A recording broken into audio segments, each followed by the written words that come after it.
Good afternoon, everyone. I'm Mitch McCoy. I'm the Director of Public Affairs and Information for the St. Louis Metropolitan Police Department. We're here to provide you an update on an ongoing double homicide investigation. Chief Robert Tracy will offer some remarks, followed by Circuit Attorney Gabe Gore and U.S. Marshals Assistant Chief James Tapp. James is common spelling and Tapp is T-A-P-P. Chief Tracy. All right, and in attendance, you heard from Mitch. Good afternoon, everyone. And you heard from Mitch, myself, Circuit Attorney Gabe Gore, and you'll hear from the U.S. Marshal Assistant Chief James Tapp.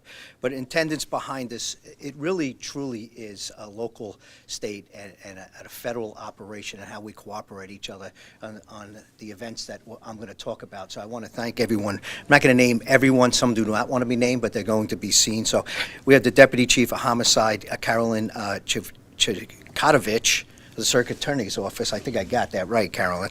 U.S. Marshal Assistant Chief James Tapp, U.S. Marshal Deputy Kendall Inninger, Lieutenant Colonel Renee Kreisman from our operations, Major Latricia Allen, our Commander of Investigative Services, that oversees Lieutenant John Blaskowitz, the Commander of the Homicide Division, amongst others from the St. Louis Metropolitan Police Department. We got others involved that are behind you that are not up here in front of the camera. Good afternoon again, everyone. Today we're here to provide an update on a case that has garnered a lot of attention. This was a heartbreaking case. A woman and her 9-year-old child lost their lives to a senseless act of violence. First and foremost, our thoughts remain with the victim's family, loved ones, and everyone in the community who's grieving. Today I can confirm that a suspect has been taken into custody in connection with these killings. On December 21st, 2025, St. Louis Metropolitan Police officers received a call from the St. Louis Fire Department after a mother and daughter were found shot inside a burning home in the 5700 block of Floyd.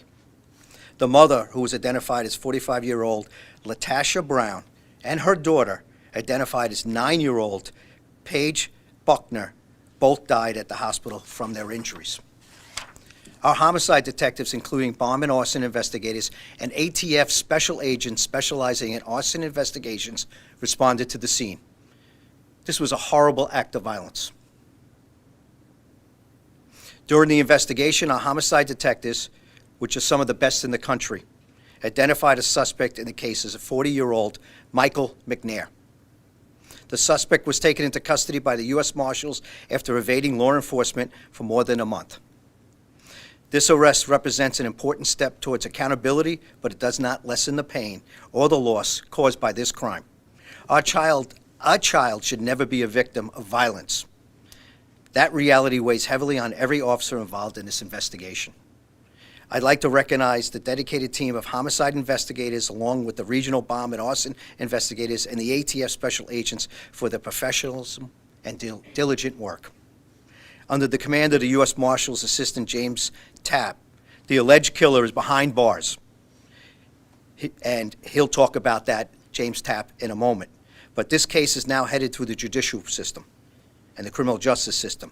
Circuit Attorney Gore's team will prosecute this case to the fullest extent of the law. And right now, I'd like to turn it over and introduce Circuit Attorney Gabe Gore. Circuit Attorney. Thank you, Chief.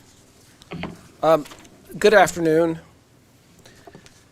Today, our office filed charges against 40-year-old Michael Antonio McNair, Jr. in connection with the deaths of 45-year-old Latasha Brown and her 9-year-old daughter, Paige Buckner. This case involves an act of extreme violence and cruelty that took the lives of a mother and her young child.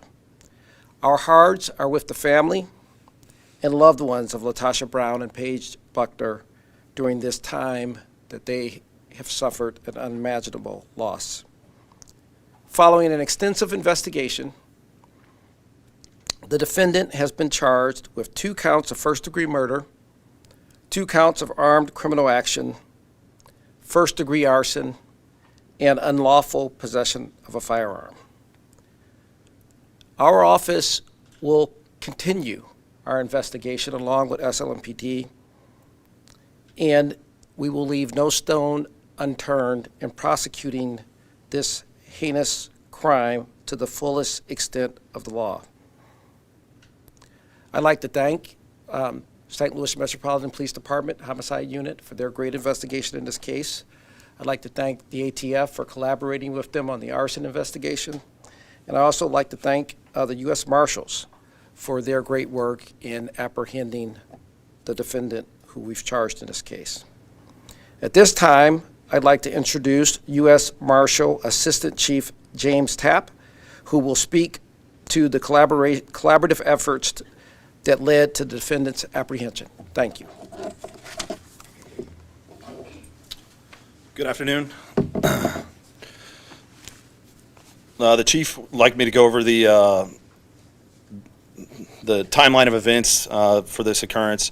And on behalf of U.S. Marshal Jordan, who cannot be here, I'd like to express our gratitude for this team that we've brought on this case. So the Marshal Service got involved because St. Louis City Homicide reached out for assistance in locating McNair. The Eastern Missouri Fugitive Task Force, which is 4 teams in this area, the Eastern District of Missouri. We have a city team, a county team, a west team, and then a Cape Girardeau team as well. We have multiple task force officers and deputy United States Marshals on each one of these teams in the area. This case culminated down in Poplar Bluff with 3 of our teams, the St. Louis City, St. Louis County, and our Cape Girardeau team all assisting. At the time of the homicide, McNair was supervised by the U.S. Probation Office. He was previously released by BOP September 12th of 2025 and was under active supervision by the United States Probation in Eastern Missouri. On December 30th, 2025, a federal supervised release warrant was issued for McNair for violating his compliance and his terms of supervised release. Shortly after receiving this federal warrant, our team went to work on the case, and the investigation led them to believe that McNair had possibly fled to the Poplar Bluff area. He has family and associates down there. Multiple attempts in early January were conducted to take McNair into custody, specifically January 8th and other dates around that time frame, and those were unsuccessful. Countless hours of surveillance and work went into this case by the task force officers and deputy U.S. Marshals, and ultimately the city task force developed information that McNair was living in the 3400 block of Highway B in Poplar Bluff, Missouri. McNair was previously bouncing around many addresses down there, many vacants, and after multiple arrest attempts throughout January, he was taken into custody in the early morning hours of January 27th, and he was safely taken into custody without incident. The following agencies assisted with the fugitive case, and all were integral in his safe capture. Without their assistance, this extremely dangerous fugitive would still be free. Obviously, the Eastern Missouri St. Louis Task Force, County Task Force, and the Cape Girardeau Task Force, St. Louis City Homicide, St. Louis City Intel, the Butler County Sheriff's Department, the Poplar Bluff Police Department, the Missouri State Highway Patrol, the Butler County Attorney's Office, and the U.S. Attorney's Office in both St. Louis and Cape Girardeau. That's pretty much sums up the case and why the Marshal Service was involved with this warrant. Thank you. We'll open up to a few questions. Keep in mind, it's still ongoing, so we can't talk about a lot of the details, but we'll open up to a few questions. Can you explain the relationship between the defendant and victims? Circuit Attorney, if you're comfortable with I'll take that. As we allege in a probable cause, the defendant was in a dating relationship with LaTasha Brown, and we believe was staying at that residence at the time that this occurred. I believe there are other people, I know the investigation's ongoing, that may have been helping to house this gentleman for the last month or so as we're looking for him.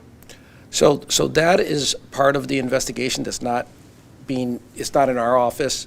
I am aware that there has been a complaint filed against individuals in Butler County by the Butler County prosecuting attorney, and they're handling that investigation and prosecution, so I won't speak to that.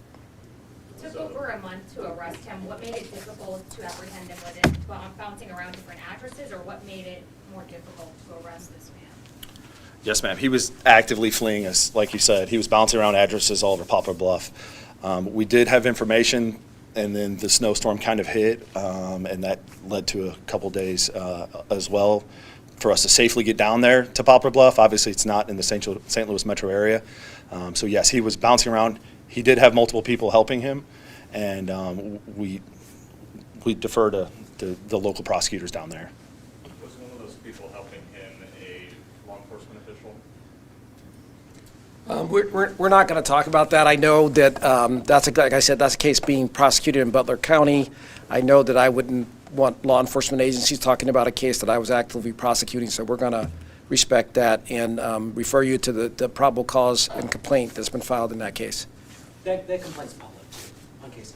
The Poplar Bluff Police Department had indicated that there was a tracking device put in place by the lien holder on the victim's vehicle that helped track it, I guess, to Poplar Bluff and the victim, placing the victim in it. Is that something you can speak to? So I believe what's set forth in the probable cause statement, it does cover those things, but it was also through that device as well as cell phones, the vehicle was able to be tracked. Can you talk a little bit about, I mean, as much as you can, about the homicide investigation? When did this person become a suspect? Did his name come up in the investigation? Well, without giving away so much in the investigation, it's still ongoing. We still have a lot of work to do, although it's great to have this person in custody and make sure that we can bring somewhat closure of this suspect. But to the case, not to compromise the investigation, not to compromise what the homicide squad has done, but I would bring Lieutenant Blaskowitz up, and he can only reveal so much, but I'll have him try to answer some of your questions. So John Blaskowitz, he's our Lieutenant Commander of the Homicide Squad for St. Louis Metropolitan Police Department. His name was on our radar from an early going standpoint. With that being said, we've got to wait for information to come back to us via search warrant returns and whatnot. I would like to say that the community was quite helpful with this. Our phones did ring, giving us potential information that aided the case. But beyond that, that's all I'd like to share right now.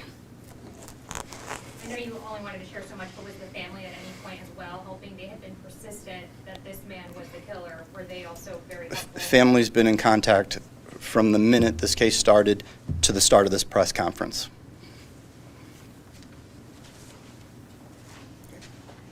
Well, thank you very much, everybody, for coming, and thank you for being here, covering such a case, and any more updates that come out, we'll make sure that it goes through Mitch McCoy or the Circuit Attorney's Office, respectfully, where that information is coming. So thank you again. Thank you, guys. Appreciate it. Chief, I had